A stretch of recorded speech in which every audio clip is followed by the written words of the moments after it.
ஜென்ரலா நான் எந்த ஒரு தினத்தையுமே பெருசா செலிப்ரேட்டே பண்ண மாட்டேன். முக்கியமா வந்தேரி தினங்கள்னு ஒரு சில தினங்கள்லாம் இருக்கு இல்லையா? அத எதுவுமே நான் சீண்டி கூட பார்க்க மாட்டேன். ஆனா இந்த பிப்ரவரி 14 மட்டும் என்னால மறக்கவே முடியாது. என்னால மட்டும் கிடையாதுங்க. என்ன மாரியே இருக்கக்கூடிய பல தேசியவாதிகளால அந்த பிப்ரவரி 14 மறக்கவே முடியாது. ஏன்னா அந்த ஒரு தினமானது அப்பேற்பட்ட தினம், அப்பேற்பட்ட கருப்பு தினம். அந்த ஒரே நாள்ல மட்டும் பல இஸ்லாமிய பயங்கரவாத தாக்குதல்கள் நடந்திருக்கு.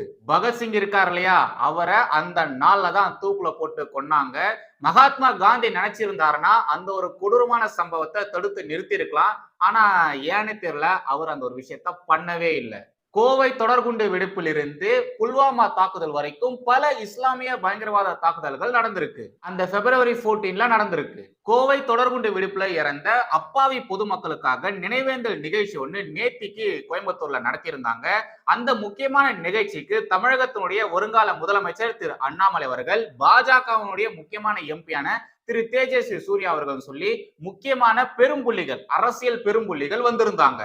அந்த நிகழ்ச்சியில இஸ்லாமிய தீவிரவாதம் குறித்தும், இஸ்லாமிய நாடுகள்ல இருக்கக்கூடிய பல பயங்கரவாத அமைப்புகளை குறித்தும், நம்முடைய என்ஐஏ இருக்கு இல்லையா, அவங்க பண்ண பல தரமான சம்பவங்களை குறித்தும் புட்டு புட்டு வச்சிருந்தாரு நம்முடைய அண்ணாமலை. அதுவும் இஸ்லாமிய தீவிரவாதம், இஸ்லாமிய பயங்கரவாதம்னு அழுத்தி சொல்லி சம்பவம் பண்ணியிருந்தாரு. அந்த விவகாரங்களுக்கு கூடவே இன்னும் ஒரு சில முக்கியமான விஷயங்களும் இருக்கு. அது பற்றி தான் நாம இன்னைக்கு இந்த வீடியோல பார்க்க போறோம். சோ வாங்க கண்டென்ட்டுக்குள்ள போலாம்.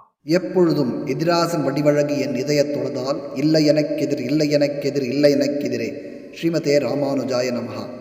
எனதருமை தேசியவாதிகள் அனைவருக்கும் வணக்கம்.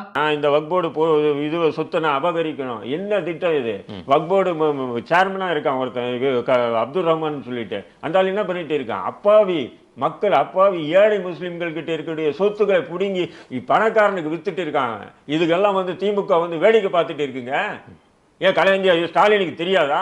அப்துல் ரஹ்மான் என்ன பண்றாரு? அப்ப அப்துல் ரஹ்மான் சம்பாதிக்கக்கூடிய வக்போர்டு சொத்துக்களுடைய அபகரிப்பு சொத்துக்கள்ல இருந்து ஸ்டாலினுக்கு எவ்வளவு பங்கு போகுது?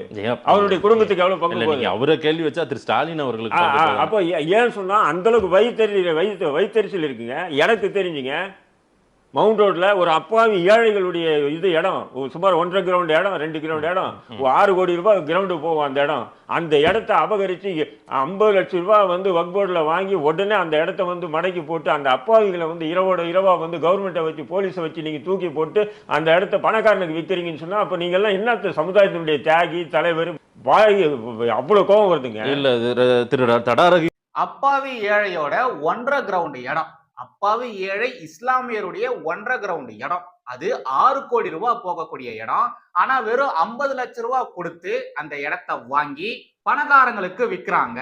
வித்ததுக்கு அப்புறமா அந்த ஏழை அப்பாவி இஸ்லாமியரை அடிச்சு துரத்துறாங்க அப்படின்ற மாதிரி நம்முடைய தட்டாஜி ரஹீம் பாய் அவர்கள் சொல்றாரு. பாய், நீங்க அவங்கள அப்பாவின்னு கூட சொல்லுங்க, ஒத்துக்கிறோம். ஆனா ஏழைன்னு மட்டும் சொல்லாதீங்க பிளீஸ், ஏழைன்னு மட்டும் சொல்லாதீங்க. 6 கோடி ரூபாய் சொத்து வச்சிருக்கிறவன் ஏழையா? சொல்லுங்க, அவன் ஏழையா? 50 லட்சம் ரூபாய்க்கு வித்திருக்காங்கன்னு சொல்றீங்க. சரி, 50 லட்சம் ரூபாய் வச்சிருக்கிறவன் ஏழையா? என்ன சார் இதெல்லாம்? இதெல்லாம் என்ன? எங்களெல்லாம் பார்த்தா உங்களுக்கு ஊபிஸ் மாதிரி தெரியுதா, இல்லனா மாதேஷ் மாதிரி தெரியுதா? செக்குல ஆட்டுன சுத்தமான உருட்டுன்னு சொல்லுவாங்க இல்லையா, அத மாதிரிதான் இதுவும் வக்பு வாரியத்துல ஆட்டுன அற்புதமான உருட்டு. 6 கோடி ரூபாய் சொத்து வச்சிருக்கிறவன் ஏழையாமா. கேட்கிறவன் கேனையனா இருந்தா கோவை தொடர்குண்டு வெடிப்புக்கு காரணமா இருந்த பாஷா பாய் தியாகின்னு சொல்லுவீங்க போல இருக்கே. ரைட், நாம கண்டென்ட்டுக்கு வரலாம். 1998 பிப்ரவரி 14 அன்னைக்கு கோவையை குறிவச்சு இஸ்லாமிய பயங்கரவாத அமைப்பு ஒரு தீவிரவாத தாக்குதல் நடத்தினாங்க. கோயம்புத்தூர்ல தொடர் குண்டு வெடிப்பு அன்னைக்கு நடந்தது. எங்கெங்கெல்லாம் குண்டு வச்சிருந்தாங்க தெரியுமா? எந்தெந்த இடத்துல எல்லாம் குண்டு வச்சிருந்தாங்க தெரியுமா? மாட்டு வண்டிகள்ல, பழ வண்டிகள்ல, இருசக்கர வாகனங்கள்ல, சைக்கிள் பெட்டிகள்ல, கொள்கலன்கள்ல, அதுக்கப்புறமா ரயில்வே ஸ்டேஷன் பக்கத்துல, விமான நிலையம் பக்கத்துல, ஹாஸ்பிட்டல்ல சொல்லிட்டு பல இடங்கள்ல குண்டு வச்சிருந்தாங்க. கிட்டத்தட்ட 70 கிலோ வெடி மருந்துகள், 12 வெடிகள், 11 இடங்கள்ல 58 பேர் இறந்திருக்காங்க. 200க்கும் மேற்பட்டவர்கள் நிரந்தரமா ஊனமாயிருக்காங்க. பிறக்கும் போது ஒழுங்கா பிறந்து இத மாதிரி தீவிரவாத தாக்குதல்கள்ல கைய கால இழந்தா அந்த வலி இருக்கு பாத்தீங்களா, அதெல்லாம் உண்மையாலே சகிச்சிக்கவே முடியாது, நினைச்சு கூட பார்க்க முடியாது. பிறக்கும் போது நம்ம ஒழுங்கா பிறந்திருப்போம், எல்லா உடல் உறுப்புகளும் ஒழுங்கா இருக்கிற மாதிரி பிறந்திருப்போம். ஆனா இத மாதிரியான பயங்கரவாத தாக்குதல்கள்ல கை போறது, காலு போறது, இதெல்லாம் எவ்வளவு கொடூரம் தெரியுங்களா? அப்படிப்பட்ட கொடூரம் தான் 1998ல பிப்ரவரி 14ல கோயம்புத்தூர்ல நடந்தது. இந்த இஸ்லாமிய பயங்கரவாத தாக்குதல பாதிக்கப்பட்ட இந்துக்கள் நினைவேந்தல் கூட நடத்தக்கூடாதாமா. அந்த குண்டுவெடிப்புல இறந்து போன அப்பாவி இந்துக்களுக்காக நினைவேந்தல், இந்த புஷ்பாஞ்சலி எல்லாம் சொல்லுவாங்க இல்லையா, அது மாதிரியான நிகழ்ச்சி கூட நடத்தக்கூடாதாமா. இது மாதிரிலாம் சொல்றது யாரு தெரியுமா? உலக உத்தமர்கள் இருக்கக்கூடிய அந்த SDPI அமைப்புல இருக்கக்கூடியவர்கள் தான் சொல்றாங்க. உண்மையிலேயே அவங்க தான் அது மாதிரியான ஒரு விஷயத்த பண்ணியிருக்காங்க. பீதி ஏற்படுத்தக்கூடிய நிகழ்வுகளை முன்னெடுக்கிறார்கள். இவர்கள் இதே போன்று துண்டு பிரசுரத்தாலும் நோட்டீஸாலும் போஸ்டராலும் ஒரு மத துவேஷ கருத்துக்களை பரப்பும் விதமாக இன்றைக்கு மாற்றுத்தரப்புலையும் அதே போன்ற நிகழ்வுகள் பாதிக்கப்பட்டிருக்காங்க. அவங்களும் இதே மாதிரி போஸ்டர் நோட்டீஸ் சொல்லி இறங்கிட்டா கோவையினுடைய அமைதி என்னவாகிறது என்பதை காவல்துறையும் தமிழக அரசும் சிந்திக்க வேண்டும். அந்த அடிப்படையிலே தான் நாங்கள் வருடமும் இவர்கள் நடத்தக்கூடிய நேரத்தில் நாங்கள் என்ன செஞ்சுட்டு இருக்கிறோம், இந்த நிகழ்ச்சிகள் நடத்தப்படக்கூடாது அப்படிங்கிறத நாங்கள் சொல்லிக்கிட்டோம். அதாவது வருஷம் இவங்க அப்பாவி இந்துக்கள் இறந்து போனாங்க இல்லையா, அந்த ஒரு கொடூரமான நிகழ்வை நினைவேந்தல் நிகழ்ச்சின்னு சொல்லி நடத்திட்டு வராங்க, புஷ்பாஞ்சலி நிகழ்ச்சி சொல்லி நடத்திட்டு வராங்க. இவங்களும் வருஷம் அப்படிப்பட்ட நிகழ்ச்சிகள் நடக்கக்கூடாது அப்படின்ற மாதிரி மனுக்கள் போட்டுட்டே இருக்காங்களாமா. அந்த நிகழ்ச்சிக்கு தடை விதிக்கணும்னு சொல்லி கேட்டுட்டே இருக்காங்களாமா. இவங்களா மட்டும் என்னங்க பண்றாங்க? டிசம்பர் 6 அது என்ன நாள்னு எல்லாருக்குமே நல்லா தெரியும். அந்த டிசம்பர் 6 வருஷம் வரும்பொழுது இவங்கள மாதிரியான ஆட்கள் என்னெல்லாம் பண்றாங்க, எது மாதிரியான பெயிண்டிங்ஸ் பண்றாங்க, எது மாதிரியான போஸ்டர் சொல்றாங்க, எது மாதிரியான மேடை நிகழ்ச்சிகள் நடத்துறாங்க, இவங்க பண்ணா அது சரி. அதுவே அப்பாவி ஹிந்து மக்கள் பாதிக்கப்பட்டிருக்காங்க இல்லையா, அவங்க பண்ணா தப்பாமா. எந்த ஊர் நியாயங்க இது? SDPIன்னு இதுல பார்த்ததுக்கு அப்புறமா எனக்கு இன்னொரு நிகழ்வு ஒண்ணு ஞாபகத்துக்கு வருது. 2020ல பெங்களூர்ல ஒரு சில இஸ்லாமிய அமைப்புகள் ஒன்னா சேர்ந்து பெங்களூர்ல ஒரு பெரிய கலவரத்தை பண்ணாங்க. அதுவும் கொரோனா பீக்ல இருந்த டைம்ல அந்த நேரத்துல கலவரம் பண்ணாங்க. அப்போ அங்க கலவரத்துல ஈடுபட்ட பல இஸ்லாமியர்களை கைதும் செஞ்சாங்க. கைது செய்யப்பட்ட பெரும்பான்மையான இஸ்லாமியர்கள் இந்த SDPI, அதுக்கப்புறமா தடை செய்யப்பட்ட PFI அமைப்பு இருக்கு இல்லையா, இந்த அமைப்புகளை இருக்கக்கூடியவர்கள் தான். அந்த கலவரத்துல ஈடுபட்ட இஸ்லாமியர்களை நீங்க ஜாமீன்ல வெளியே விடணும்னு சொல்லி உச்ச நீதிமன்றத்துல ஒரு சில பேர் மனு தாக்கல் பண்ணிருக்காங்க. ஆனா அந்த அமைதி மார்க்கத்தினரை நாங்க வெளியே விட மாட்டோம்னு சொல்லி நீதிபதிகள் அழுத்தம் திருத்தமா சொல்லிட்டாங்க. சுருக்கமா சொல்லணும்னா இவங்க எல்லாருமே வெளியே ஜாவுன்னு நீதிபதிகள் சொல்லிட்டாங்க. எந்த பக்கம் போனாலும் அசிங்கப்படுறதே இந்த அமைதி மார்க்கத்தினருக்கு வேலையா போச்சு. பிப்ரவரி 14 இருக்கு இல்லையா, அது கோவை தொடர்குண்டு வெடிப்பு நடந்த நாள் மட்டும் கிடையாதுங்க. புல்வாமால நம்மளுடைய ராணுவ வீரர்களை திட்டமிட்டு படுகொலை செஞ்சானுங்க இல்லையா, அந்த நாளும் பிப்ரவரி 14 தான். கிட்டத்தட்ட 40 துணை ராணுவ படையை சேர்ந்த ராணுவ வீரர்கள் உடல் சிதறி உயிரிழந்து போனாங்க. இதெல்லாம் நம்மளால மறக்க முடியுமா? மதம் என பிரிந்தது போதும், இனம் என பிரிந்தது போதும், அவங்க எல்லாருமே எங்களுடைய தொப்புள் கொடி உறவுகள் தான், நாங்க எல்லாருமே மாமா மச்சான் அப்படின்ற மாதிரிதான் பழகிட்டு வரோம் அப்படின்ற மாதிரிலாம் ஒரு சில பேர் சொல்லுவானுங்க இல்லையா, அவனுங்க கிட்ட இந்த விவகாரம் குறித்து கொஞ்சம் எடுத்து சொல்லுங்க. நாடே அந்த நாள்ல துக்கத்துல இருக்கும் பொழுது, அந்த விவகாரம் குறித்து செய்திகளா வரும் பொழுது, அந்த செய்திகள்ல போய் சிரிச்சு வச்சவன் எல்லாருமே இந்த அமைதி மார்க்கத்தினர் தான். அந்த தாக்குதல் நடத்தப்பட்டது இல்லையா, அதுவும் அமைதி மார்க்கத்தினரால தான். ஓகே, இப்போ நம்முடைய அண்ணாமலை அவர்கள் கோவையில நடந்த அந்த புஷ்பாஞ்சலி நிகழ்ச்சியில இறந்த அப்பாவி மக்களுக்காக நினைவேந்தல் நிகழ்ச்சி நடந்தது இல்லையா, அப்போ அண்ணாமலை அவர்கள் பேசின முக்கியமான சில விஷயங்களா பார்க்கலாம். அண்ணாமலை அவர்கள் பேசின ஒவ்வொரு பாயிண்டும் சும்மா நறுக்குன்னு இருக்கும். இஸ்லாமிய பயங்கரவாதிகளை செருப்பால அடிச்ச மாதிரி அண்ணாமலை அவர்கள் பேசியிருப்பாரு. ஃபர்ஸ்ட் இந்த ஒரு குட்டி கிளிப்பிங்க பாருங்க. பாஷா ஊர்வலம், அரசியல் கட்சிகள் போட்டி போட்டு வர்றார். ஒருத்தருக்கு அப்பா, எங்க அப்பா அப்படிங்கிறார். எங்க இந்த 58 பேருக்கு அப்பா இல்லையா? அந்த 250 பேர் இறந்தாங்களே, அவங்களுக்கு அப்பா இல்லையா? புல்வாமாவில் பாதுகாப்பு படை முழுவதுமாக வேனிஸ்ட், அவர்களுக்கு அப்பா இல்லையா? பாஷாக்கு மட்டும்தான் அப்பா இருக்கிறாங்க, வேற யாருக்கு அப்பா இல்லை. இவங்க அப்பா எல்லாம் கண்ணுக்கு தெரியலையா? இன்னொரு அரசியல்வாதி சொல்றாரு, ஐயோ நம்முடைய இஸ்லாமிய தீவிரவாத கைதிகள் ஜெயில ரொம்ப கஷ்டப்படுறாங்க, எனக்கு ரத்த கண்ணீர் வருது, எப்படியாச்சும் கொஞ்சம் வெளியே விட்டா நல்லா இருக்கும். அண்ணன் திருமாவளவன் அவர்களும் அண்ணன் சீமான் அவர்களும் வந்து பேசுறாங்க, முதலாளா வர்றாங்க. பாஷா அவருடைய பூத உடலை யாரு தூக்கணுங்கிற போட்டா போட்டி அந்த டிவியை பாருங்க. நீ ஃபர்ஸ்ட் தூக்குவியா, நான் ஏன்னா ஓட்டு பிச்சை எடுக்க வேண்டும் என்பதற்காக களத்துக்கு வந்திருக்கக்கூடிய அரசியல்வாதிகளை புறம் தள்ள வேண்டிய நேரம் நமக்கு வந்து விட்டது. அன்பு சொந்தங்களே, நேரம் வந்துருச்சு. இதுக்கு மேல தமிழ்நாடு தாங்காதுங்க, இதுக்கு மேல தாங்காது. எல்லைக்கு போயாச்சுன்னா சிலது ரிவர்சபிள். சில தவறுகளை 10 வருஷம் தவறு செஞ்சா கூட திருத்திடலாம், திரும்ப இயல்பு நிலைக்கு அது வந்துடும், அந்த பொருள் இயல்பு நிலைக்கு வந்துடும். ஆனா இன்னைக்கு தமிழகத்தில் நடக்கக்கூடிய தவறுகள் இர்ரிவர்சபிள் நோக்கி போயிருச்சுங்க ஐயா, திருத்த முடியாத நிகழ்வுகள். அந்த பொருளை திருப்பி கொண்டு வர்றதுக்கு 10 ஆண்டுகள் ஆகும்.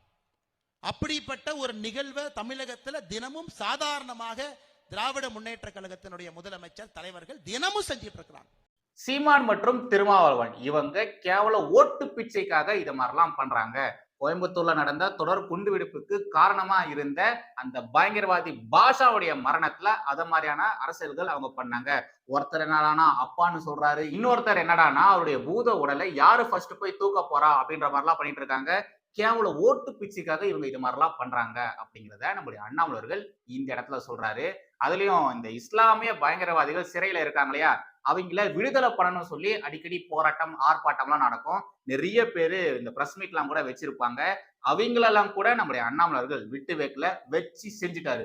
வச்சு வாங்குன்னு வாங்கிட்டாரு. இது வரைக்கும் இஸ்லாமிய தீவிரவாதம் அப்படின்ற ஒரு வார்த்தையை கூட இங்க இருக்கக்கூடிய அரசியல் கட்சி தலைவர்கள் பேசினது கிடையாது.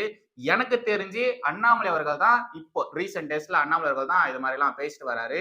ரெண்டாவது அரசியல் கட்சி தலைவர்னா அது நம்முடைய அண்ணாமலை அவர்கள் தான். அப்போ ஃபர்ஸ்ட் யாருன்னு கேட்பீங்க, ஃபர்ஸ்ட் வேற யாருமே கிடையாது. திமுகவுடைய முன்னாள் தலைவர், தமிழகத்துடைய முன்னாள் முதலமைச்சர் திரு கருணாநிதி அவர்கள் தான். இத ஒரு இன்டர்வியூல ஒரு இஸ்லாமியரே சொல்லியிருக்காரு. இஸ்லாமிய தீவிரவாதம் அப்படின்ற ஒரு வார்த்தையை ஃபர்ஸ்ட் சொன்னதே கருணாநிதி அவர்கள் தான் அப்படின்றத ஒரு இஸ்லாமியரே சொல்லியிருக்காரு. அடுத்ததாக இந்த குட்டி கிளிப்பிங் பாருங்க, இது ரொம்ப ரொம்ப முக்கியமானது. காரணமாக இருக்கக்கூடிய இஸ்லாமிக் ஸ்டேட் ஆஃப் கொர்சான், இன்னைக்கு இருக்கக்கூடிய Afghanistan, Iran, Iraq, north India, இதையெல்லாம் இஸ்லாமிக் ஸ்டேட் தீவிரவாத இயக்கத்தை பொறுத்தவரை கொர்சான் என்கின்ற ஒரு பெயரை வச்சிருக்கிறாங்க. அவர்கள் மாதம் மாதம் வெளியிடக்கூடிய அந்த மேகசின் வாய்ஸ் ஆஃப் கொர்சான்ல அவர்களே பொறுப்பேற்றுக் கொண்டு விட்டார்கள். கோயம்புத்தூர்ல நடந்தது எங்கள் இயக்கத்தை சார்ந்த, எங்களுக்கு சத்திய பிரமாணம் செய்து கொடுத்த நடத்திய அந்த ஜமேஷா முபீன் எங்கள் இயக்கம் பொறுப்பேற்றுக் கொள்கிறது என்று வாக்கு மூலம் கொடுத்த பிறகு கூட, அதாவது இஸ்லாமிக் தீவிரவாத இயக்கத்தினுடைய அதிகாரப்பூர்வ நாளேடு அவங்க ஏத்துக்கிட்டாங்க.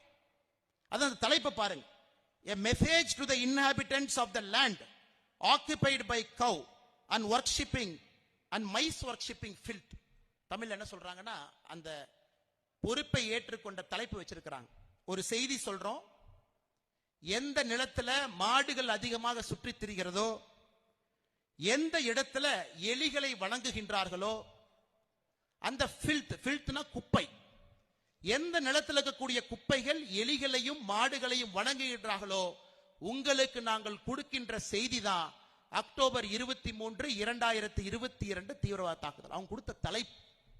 இன்னும் முதலமைச்சரை பொறுத்தவரை என்ன சொல்றாங்கன்னா, இது ஒரு சிலிண்டர் பிளாஸ்ட். எப்படிங்க நியாயம் கிடைக்கும்? எப்படி நியாயம் கிடைக்கும்? நீங்களே சொல்லுங்க. பாத்தீங்களா, அந்த இஸ்லாமிய பயங்கரவாத அமைப்புகளே ஒத்துக்கிறாங்க, அந்த நிகழ்வு நாங்க தான் செஞ்சோம், அதுக்கான பொறுப்பை நாங்க தான் ஏத்துக்கிறோம். அந்த ஜமேஷா முபீன் இருக்கா இல்லையா, அவன் நாங்க சொன்னதை தான் செஞ்சிருக்கான் அப்படின்றத அவங்களே ஏத்துக்கிறாங்க. ஆனாலும் இங்க இருக்கக்கூடிய அரசியல்வாதிகள் என்ன சொல்றாங்க, அது சிலிண்டர் வெடி விபத்து சிலிண்டர் வெடி விபத்துன்னு சொல்றாங்க. இன்னும் ஒரு சில திமுக காரங்க என்ன சொல்றாங்கன்னா, அதுல பயன்படுத்தி இருக்கக்கூடிய அந்த மூலப்பொருட்கள்லாம் விவசாயத்துக்கு கூட பயன்படுத்துவாங்க. அப்ப என்ன ஜமேஷா முபீன் விவசாயியா? என்னங்க இது, இப்படி இல்லாமங்க பேசுவீங்க? அந்த இஸ்லாமிய பயங்கரவாத அமைப்புகளே ஒத்துக்கிட்டாங்க, இதுக்கு காரணம் நாங்க சொல்லிதான் இது மாதிரிலாம் செஞ்சிருக்காங்கன்னுட்டு. ஆனா நீங்க என்னடானா ஒத்துக்க மாட்டேன்றீங்க. நடந்ததை கூட ஏன் நீங்க ஒத்துக்க மாட்டேன்றீங்க? இத்தனைக்கும் இந்த சம்பவத்துக்கும் இவங்களுக்கும் எந்த விதமான தொடர்பும் கிடையாது. ஆனாலும் பாருங்க, அவங்களுக்கு முரட்டுத்தனமா முட்டு கொடுக்குறாங்க. கடைசியாக அண்ணாமலை அவர்கள் பேசின ரொம்ப ரொம்ப முக்கியமான ஒரு கிளிப்பிங் இருக்கு, அதையும் கொஞ்சம் பாத்துருங்க. ஆண்டும் பாத்தீங்கன்னா மே 21 தீவிரவாதத்திற்கு எதிரான நாள், ஆன்டி டெரரிசம் டே, பயங்கரவாதத்துக்கு எதிரான நாள்.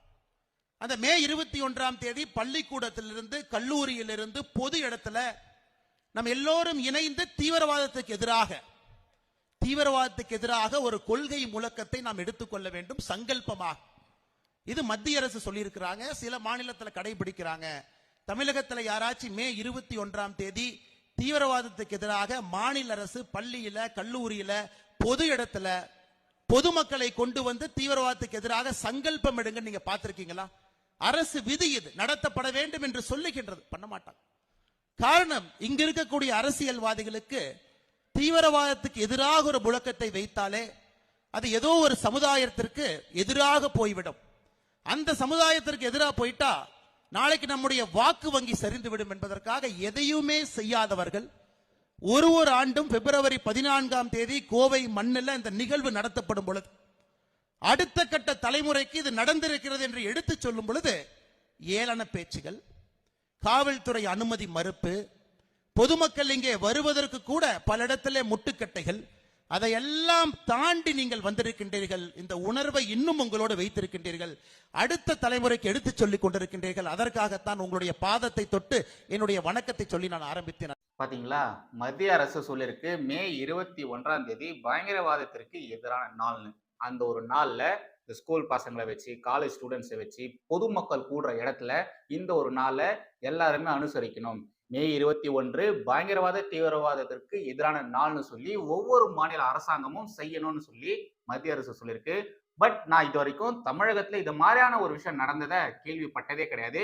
ஒரு துண்டு செய்தியை கூட நான் பார்த்ததே கிடையாது. நாம ஆரம்பத்துல ஒரு வீடியோ கிளிப்பிங் பார்த்தோம் இல்லையா, எஸ்டிபிஐ அமைப்பை சேர்ந்தவர்கள் இந்த ஒரு நிகழ்ச்சி நடக்கக்கூடாது அப்படிங்கிறதுக்காக தடை கேட்டு ஒரு பிரஸ் மீட் ஒன்று வச்சிருந்தாங்க. அந்த பிரஸ் கிட்ட எல்லாம் பேசியிருந்தாங்க. அதே விஷயத்தை தான் நம்முடைய அண்ணாமலர்கள் இங்கேயும் சொல்றாரு. இது மாதிரி ஒரு நிகழ்ச்சி நடத்தணும்னா இவங்க அனுமதி கூட கொடுக்க மாட்டேன்றாங்க. மீறி நடந்தாலும் இங்க வரக்கூடிய பொதுமக்களை தடுக்கிறாங்க, பல முட்டுக்கட்டைகளை போடுறாங்க, ஏளனமா பேசுறாங்க அப்படின்ற மாதிரிலாம் சொல்றாரு. உண்மைதான், இது மாதிரிலாம் நடந்துட்டு தான் இருக்கு. அவங்களும் அது மாதிரிதான் பண்றாங்களாமா. அதை அவங்களே வேற ஒத்துட்டு இருக்காங்க பாருங்க. இப்பேற்பட்ட சிச்சுவேஷன்ல நாம இருக்கோம் பாத்தீங்களா. அண்ணாமலர்கள் சொன்னதுக்கு அப்புறமா தான் எனக்கே தெரிஞ்சிருக்கு மே 21ஆம் தேதி பயங்கரவாதத்திற்கு எதிரான நாள்னு மத்திய அரசாங்கம் சொல்லியிருக்குன்னு. அண்ணாமலர்கள் சொல்லலன்னு வச்சுக்கோங்களேன், எனக்கும் தெரிஞ்சிருக்காது. ரைட், கடைசியாக சில முக்கியமான துணுக்கு செய்திகள் இருக்கு. அதை பார்த்துட்டு இந்த வீடியோ நம்ம முடிச்சலாம். ஃபர்ஸ்ட் இதை பாருங்க. சென்னையில் அஸ்ஸாம் பயங்கரவாதி. சென்னையில் அஸ்ஸாம் பயங்கரவாதி. சென்னை செம்மஞ்சேரி அரசங்கழனி பகுதியில் வாடகைக்கு வீடு எடுத்து தங்கியிருந்த அஸ்ஸாம் மாநிலத்தை சேர்ந்த பயங்கரவாதி அபு சலாம் அலி கைது. அபு சலாம் அலியுடன் தொடர்பில் இருப்பவர்கள் யார், அவர்கள் திட்டம் என்ன என்பது குறித்து கியூ பிரிவு போலீசார் தீவிர விசாரணை. பாத்தீங்களா, சென்னையில மறுபடியும் அஸ்ஸாமை சேர்ந்த ஒரு பயங்கரவாதியை கைது செஞ்சிருக்காங்க. அடுத்ததாக இந்த ஸ்கிரீன்ஷாட் பாருங்க. மும்பை தாக்குதல் குற்றவாளி இந்தியாவிடம் ஒப்படைப்பு. 2008 மும்பை தாக்குதலில் குற்றவாளி தஹாவூர் ராணாவை இந்தியாவுக்கு நாடு கடத்த அமெரிக்க அரசு ஒப்புதல். பயங்கரவாத அச்சுறுத்தலை முன்னெப்போதும் இல்லாத வகையில் இந்தியாவுடன் இணைந்து எதிர்கொள்வோம் அப்படின்ற மாதிரி ஜனாதிபதி ட்ரம்ப் அவர்கள் சொல்லியிருக்காரு. இந்த ஒரு செய்தியே பலருக்கும் பீதியை கிளப்பிருக்கு. இத மாதிரி ட்ரம்ப்பும் மோதியும் சேர்ந்தாங்கன்னா இந்த பயங்கரவாத அமைப்புகளை தகர்த்தெறிந்துருவாங்களே, இந்த இஸ்லாமிய பயங்கரவாத அமைப்புகள் ஆக்டிவா இருக்க முடியாது அப்படின்ற மாதிரிலாம் பல பேர் பீதியில இருக்காங்க. கமெண்ட்ஸ்ல போய் பாருங்க, அப்படி கதறி இருப்பாங்க. கடைசியாக இந்த ஒரு ஸ்கிரீன்ஷாட் பாருங்க. Allah's messenger said the Jews and the Christians do not dye. அதாவது அவங்களுடைய முடிக்கு டை அடிக்க மாட்டாங்களாமா. So you shall do the opposite of what they do. Example, dye your grey hair and beards அப்படின்ற மாதிரி சொல்லியிருக்காங்க. என்னங்க இது கலரு, சம்மட்ட மாதிரி டை அடிச்சு வச்சிருக்கிற போட்டோஸை போட்டிருக்காங்க பாருங்களேன். யூதர்களும் கிறிஸ்தவர்களும் டை அடிக்க மாட்டாங்க, அதனால நீங்க உங்களுடைய முடிக்கும் உங்களுடைய தாடிக்கும் டை அடிங்க அப்படின்ற மாதிரி சொல்லியிருக்காராமா. அதனால இது மாதிரி டை அடிச்சு வச்சிருக்காங்களாமா. இந்த இமேஜ் ஏன் சம்மந்தமே இல்லாம இன்னைக்கு என் கண்ணில் பட்டுதுன்னு தெரியலங்க. அவ்வளவுதான் கடைசியான கண்டென்ட். மறுபடியும் அடுத்த ஒரு சந்திக்கிறேன். ஜெய் ஹிந்த், வந்தே மாதரம்.